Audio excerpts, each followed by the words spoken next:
কিয়ামতের আগে আগে আরো কিছু মানুষকে আল্লাহ পাক কিন্তু শূকর এবং বানরে পরিণত করবেন। এই হাদিসটা কি জানেন?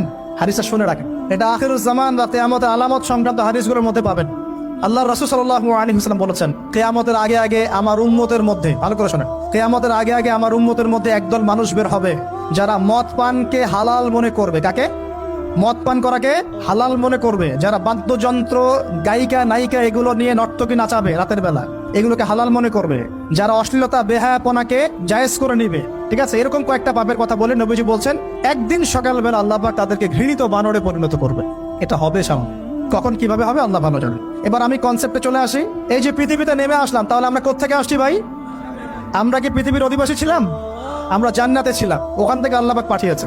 এবার পৃথিবীতে এসে আদম আলাইহিস সালামের যুগে খুব একটা দুর্ঘটনা ঘটে নাই, একটা ঘটেছে। কয়টা? একটা। ভাই হাবিলের কোরবানি কবুল হয়, কাবিলের অন্তর্দাহ হয়, জ্বালা হয়। কেন হাবিলেরটা কবুল হবে, কাবিলের কেন হচ্ছে না? এই হিংসার বশবর্তী হয়ে কাবিল হাবিলকে হত্যা করে ফেল। হত্যা করে লাশটা দাফন করার পদ্ধতিও তার জানা ছিল না। আল্লাহ কাককে পাঠালেন, কাককে দেখে সে শিখলো। প্রথম দুর্ঘটনা হচ্ছে হাবিল কাবিলের দুর্ঘটনা। বলে রাখি, আজকেও নিজের ভাইয়ের বেশে বহু কাবিল মুসলিম সমাজের মধ্যে ঘুরে বেড়ায়। নিজের ভাইয়ের লেবাসে, পোশাকে, সুরতেই বহু কাবিল এখনো কিন্তু মুসলিম সমাজে ঘুরে বেড়ায়। তো আমরা কাবিলদেরকে কাবিলের পরিণতি সম্পর্কে সচেতন করতে চাই। হাবিল বলেছিল, তুমি যদি আমাকে মারতে আসো, আমি তোমাকে মারার জন্য হাত বাড়াবো না। হাবিল জান্নাতে যাবে আর কাবিল জাহান্নামে যাবে। কেন কাবিল জাহান্নামে যাবে? নবীজি বলেছেন, পৃথিবীর প্রথম হত্যাকাণ্ড সংগঠিত করেছে কাবিল। এই কারণে পৃথিবীতে যত খুন হবে, সমস্ত খুনের পাপের একটা অংশ কাবিলের আমল নামায় যোগ করা হবে। বলে নাউজুবিল্লাহ। একটা কথা মনে রাখবেন, সদকায়ে জারিয়া যেমন আছে, গুনাহে জারিয়াও আছে। একটা মদের দোকান দিয়েছেন, যত মানুষ মদ খাচ্ছে, সমস্ত গোনার একটা অংশ আপনার কাঁধে আসছে।